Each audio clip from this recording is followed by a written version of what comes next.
네, 화성정 전용기입니다. 후보자님 고생 많으십니다. 제가 방금 우리 존경하는 김희정 의원님께서 말씀 주신 그 부분을 제가 한 번 더 말씀드리겠습니다. 거기가 송촌동에 있는 우리 센트럴파크 맞죠? 예, 송천동 소재입니다, 전주시. 제가 지금 방금 그 기사들이 막 있다 그래가지고 방금 검색을 해봤는데요. 2008년도에도 한 80가구가 못 들어갔답니다. 그러니까 분명히 2005년도에는 이게 2대1 경쟁률이다 막 이렇게 홍보성 기사가 많이 나온 것 같은데 지금 전주일보 2008년도 기사만 봐도 아직까지 입주가 안 됐어요. 2008년도에. 그러니까 우리가 홍보성 기사에 속아서 이것이 분양이 다 완료된 것처럼 보기에는 무리가 있다. 그래서 이때 당시에는 굉장히 전국적으로 미분양 사태가 많았던 것 같고요.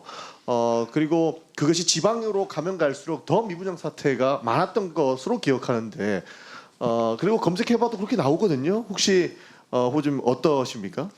예, 그러니까 뭐 여러분 의원님들이 더 잘 아시겠지만 실제 지방은 그때나 특정 시기를 제외하면 늘 아파트를 지면 미분양 사태 그게 상당히 심각합니다. 그래서 그런 점에서 어떤 투기 목적의 전면은 결코 아니라는 거 말씀드리고요. 또 건설회사가 어려우면 사실 업자들에게 떠넘기식 강매도 참 많이 있어 왔습니다.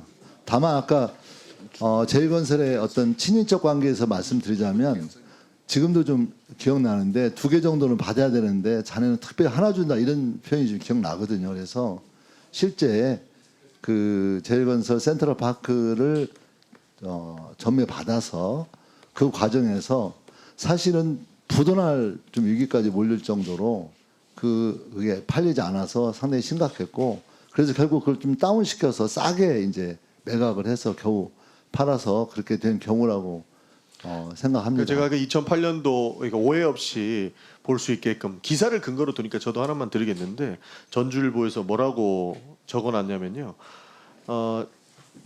지난해 11월 20일부터 입주를 시작한 송천동 센트럴파크 단지는 뭐 몇 평화 몇 평에 있고 잔여 물량 80여 가구가 주인을 기다리고 있다.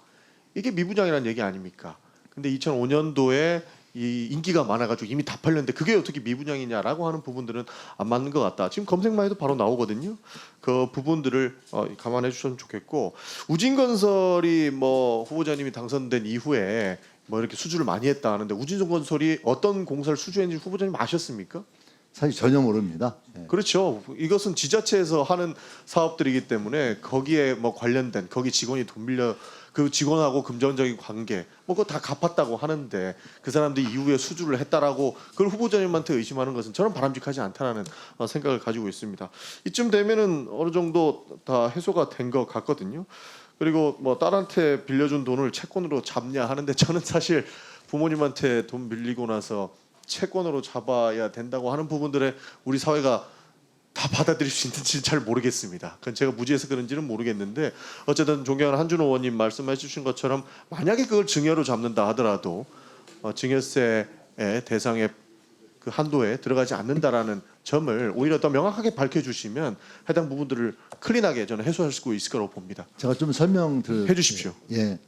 그러니까 일단 그 큰딸에게 이자를 받지 않겠다는 생각이 기본적으로 없었다는 거에 대해서는 저는 공직자로 상당히 문제 있는 생각이었다고 생각을 하게 됩니다. 그리고 다만 이제 늘 고민이었던 것은 큰딸에게 그 전셋집을 얻는데 이제 빌려주고 나서 실제 이제 큰딸은 굉장히 독립을 원했기 때문에 다만 이제 저희 둘째 딸, 막내 딸이 실제 이제 그 집에서 이제 같이 살게 되는 둘째 딸은 취준생이었고 막내 딸은 이제 휴학 중이어서 같이 살게 되는데요.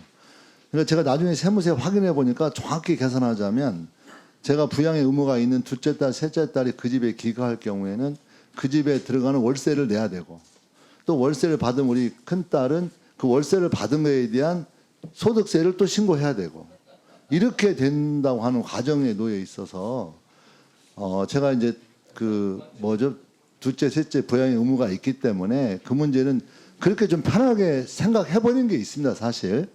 그리고 나서 이제 나중에 이제 저희 회계를 담당하는 비서관이 출산을 끝나고 와서 이제 이러면 혹시 나중에 문제가 될지 모르니 이 문제는 깔끔히 정리하는 게 좋겠다라는 의견을 내서 사실 이 청문회와 상관없이 저희들이 작년 말부터 자발적으로 준비한 겁니다. 사실 그렇게 해서 세무사의 조언을 받아서 거기에 대한 처리를 정리해서 마무리한 거죠.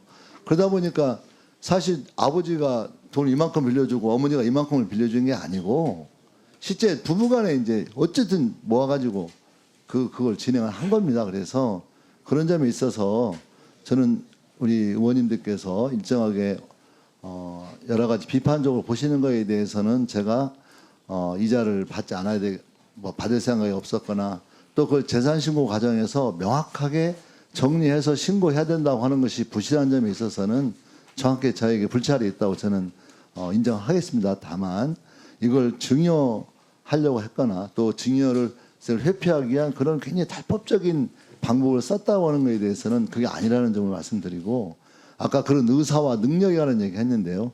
사실 뭐 재산이 많이 있는 게 아니기 때문에 그 돈을 증여할 경우에 사실 저희도 약간 쉽지 않기 때문에 그런 능력도 안 된다는 점에 대해서도 네. 위원님들이 좀 참고해 주시길 부탁드리겠습니다. 그래서 그 부분들은 명확하게 말씀을 주시면 저는 클린하게 문제 해결이 될 거라고 보는 것이고요. 우진건설과 이 연계성도 저는 크게 우리가 그 후보자께서 직접적으로 영향을 미칠 수 있을 만한 그런 자리는 아니었다라고 저는 생각을 합니다. 그런 부분에서 문제가 없다고 보는 거고 그 센트럴파크와 관련된 내용도 2008년 4월에 해당 아파트 분양권을 전매했는데 당시에는 전매 제한이 완화되는 등의 전매가가 특별히 문제되지 않는 시기였다라고 하는 부분들을 밝혀주시면은 오히려 더 깔끔하게 해소될 것 같다는 말씀을 드리겠습니다.